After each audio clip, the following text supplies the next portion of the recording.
So hello everyone, সবাই কেমন আছো? আশা করছি সবাই খুব ভালো আছো। তো আজ 15ই আগস্ট, তো স্বাধীনতা দিবস সবাইকে জানাই। তো আজকে হয়তো এই মানুষগুলো না থাকলে আমরা হয়তো স্বাধীনভাবে বাঁচতে পারতাম না।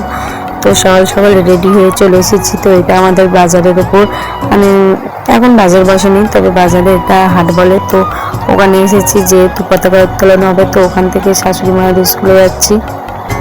তো গল্প শেষে করে লাইফস্টাইলে কিন্তু অনেক অনেক স্বাগত তোমাদেরকে। তো ভিডিওটি যে যেখান থেকে দেখছো অবশ্যই কিন্তু একটা লাইক আর সাবস্ক্রাইব করে পাশে দেখো।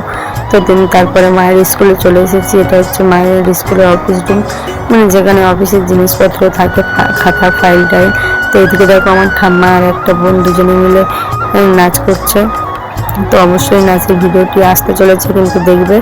আর এই দেখো এদিকে পতাকাগুলো আমি হাতে ধরিয়ে দিয়ে বলি তোমরা একটু বন্দে মাতরম গান করে তো, তারপরে ওনারা এই গানগুলো করছিল। আর এইদিকে দেখো বাচ্চারা কিন্তু আজ 15ই আগস্ট স্বাধীনতা দিবস, তো এই শ্লোকটি বলে বলে আসছে বাচ্চাগুলো। তো 15ই আগস্ট স্বাধীনতা দিবস বলে।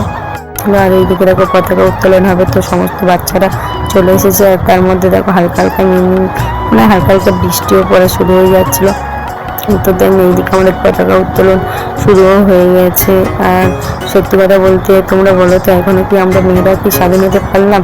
আমরা কিন্তু স্বাধীনতা দিবস পালন করছি ঠিক, ওনাদের শ্রদ্ধা জানাচ্ছি ঠিক, কিন্তু আমরা এখনো মেয়েরা স্বাধীন হতে পারিনি।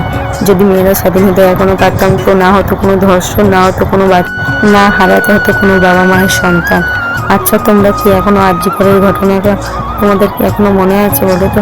সেই আরজি করে ঘটে যাওয়া ঘটনাটা কিন্তু কথা শুনলে এখনো কিন্তু আমাদের প্রত্যেকের গায়ে কাঁটা বেঁধে ওঠে, তাই না?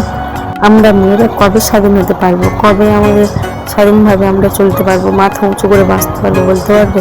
সেই আগের দিনগুলোর মতন কিন্তু আমাদের কিন্তু পতাকা উত্তোলন হয়ে গিয়েছে। আচ্ছা বলো তো, তোমরা আমার রক্ত দাও, আমি তোমাদের স্বাধীনতা দেবো, এই কথাটা কে বলেছে? কিন্তু জানলে কিন্তু অবশ্যই কমেন্ট করে জানাবে। তো তারপর দেখো আমার তো ফোন দেওয়া হয়ে গিয়েছে, প্রণাম করা হয়ে গিয়েছে। দেন তারপর আমি একটু উপরে চলে গেলাম। তো উপরে এসে দেখি না বাচ্চাগুলো কত সুন্দর নাচ করছে দেখো। তো ওদের নাচ দেখে সত্যি খুব ভালো লাগলো। মানে ওরা এত ছোট, যে ওদের এই সুন্দর প্রতিভাটা ওদের দেখালো, তো ওটা সত্যি অবাক করে। কিন্তু ওরা কিন্তু কোথাও নাচ শেখে না, ঠিক আছে? ওরা মানে একা একা নিজেরা কিন্তু এই গানে নাচলো। আর দেখো তারপরে আমার বাচ্চাটা তো তাই মানে দুষ্টুমি করছে, তো ওকে নিয়ে আমি একটু উপরে চলে আসলাম। তো উপরে এসে দেখি না আকাশটা প্রচণ্ড পরিমাণে মেঘ করেছে। তো তারপরে দেখি না মারা এইদিকে দেখি না বাচ্চাদের খাবার ব্যবস্থা করেছে। তো এইদিকে হচ্ছে ওদের চিনি আর ছলা দিয়েছে ওর মধ্যে, আর দুটো একটা করে বাতাসা দিচ্ছে। তো ওদের মানে এতগুলো চিৎকার, এত চেঁচামেচি করছে বাচ্চাগুলো, তো আর ধরতেই পারছে না। শুধু বলছে, ও দিদিমণি আমাকে দাও, ও স্যার আমাকে ছাড়ুন। মানে সেই আমাদের সেই ছোটোবেলার দিনগুলো মনে পড়ে এদের দেখলে, তাই না? আমরাও কিন্তু যখন ছোট ছিলাম কিন্তু ঠিক এইরকমই করতাম, এতটাই দুষ্টুমি করতাম। তো আমরা এখন তো ভিডিওটার মধ্যে যদি আমার কথা অনেক ভুল হয়ে থাকে, তো আমাকে ছোট বোন বা দিদি ভেবে একটু ক্ষমা করে দিও। তো কথার মধ্যে অনেক ভুল হতে পারে। তো আজ আমি ভিডিওটি এই পর্যন্ত শেষ করলাম, টাটা।